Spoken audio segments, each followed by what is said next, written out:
Well, there are certain things that I guess are true for all regions.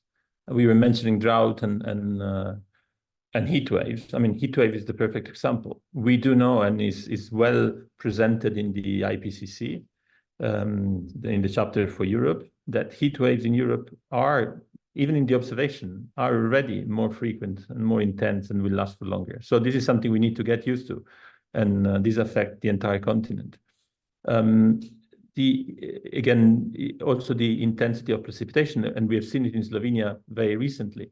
The impact of climate change may actually translate into more intense precipitation. So of those days where it rained really hard, well, it will rain even harder in the future, and this is something that we have a good understanding of.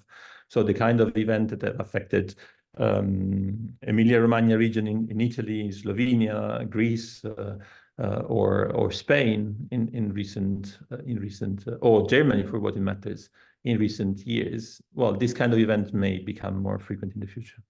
You know, climate change is an issue that cannot be solved unilaterally by a single country. So we need to have an international cooperation, and the Conference of the Party of UNFCCC is the right mechanism to do that. Unfortunately, though, ozone was a simple problem. Climate change is not, because basically the production of or the emission of greenhouse gases is happens because of combustion, and combustion is the main mechanism driving basically our